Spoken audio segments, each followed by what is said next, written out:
আন্দোলনের সময় যেভাবে সাজোয়াজান হেলিকপ্টার সীমান্তরক্ষী বাহিনী সেনাবাহিনী ব্যবহার করা হয়েছে, আমি তাদের উদ্দেশ্যে বলি, আপনাদের লজ্জা লাগে না?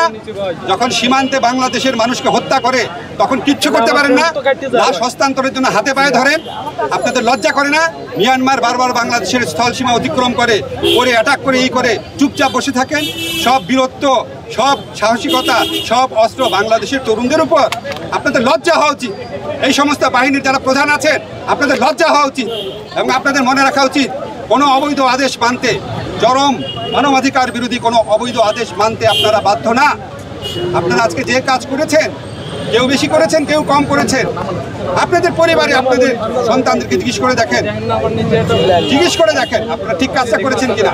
নিজের বিবেকের কাছে জিজ্ঞেস করে দেখেন।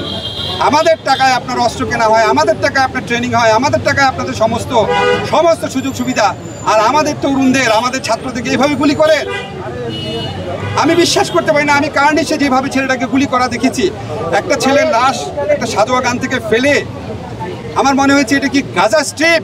আপনারা কি ইসরায়েলি বাহিনী? যমুনা রেফ্রিজারেটর, খাবার ফ্রেশ তো লাইফ জম্পেশ। আপনাদের বোধোদয় হোক। আমরা আপনাদের ভালোবাসতে চাই, রেসপেক্ট করতে চাই। আমি তো ৭১-এ কালো রাতের স্মৃতি আমার নাই, কারণ আমার তখন বয়স ছিল ৫ বছর।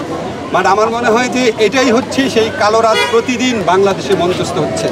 প্রতিটা রাত বাংলাদেশের বিভিন্ন অঞ্চলে তরুণ, ছাত্র এবং তাদের পরিবারের জন্য বিভীষিকা নিয়ে আসছে। আমি বিশ্বাস করতে পারি না এই দেশের স্বাধীনতা আন্দোলনের নেতৃত্ব দানকারী একটা দল পাকিস্তানি বাহিনী, পাকিস্তানি সরকারের মতো ভূমিকা রাখছে, এই দেশের মানুষের বিরুদ্ধে দাঁড়িয়েছে।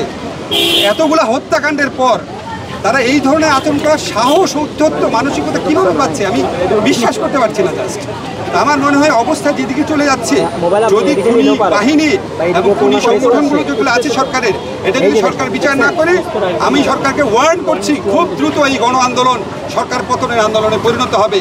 এখনও যেন আপনাদের বোধোদয় হয়, বারবার ওয়ার্ন করছি, বারবার মনে করা দিচ্ছি, দ্রুত ব্যবস্থা নেন। অন্তত 40-50টা পুলিশ, ছাত্রলীগ, যুবলীগের নেতাকে ইমিডিয়েটলি গ্রেফতার করেন। এই সমস্ত ভুয়া এজাহার বন্ধ করেন।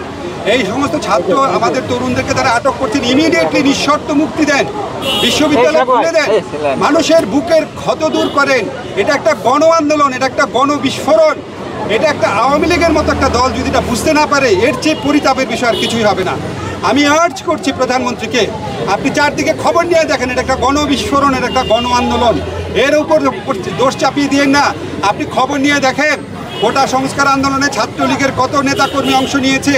আপনি খবর নিয়ে দেখেন, বিশ্ববিদ্যালয় হলগুলো থেকে ছাত্রলীগের নেতাদেরকে যে পিটিয়ে বের করেছে, সেখানে সিংহভাগ ছাত্রলীগ নেতা ছিল কিনা। আপনি খবর নিয়ে দেখেন, আওয়ামী লীগ পরিবারের মধ্যে এই সমস্ত নিয়ে প্রশ্ন আছে কিনা। এখনও জনধিকৃত শাসকে পরিণত হওয়ার আগে এখনও যেন আপনাদের বোধোদয় হয়, এটাই আমার আপিল থাকবে।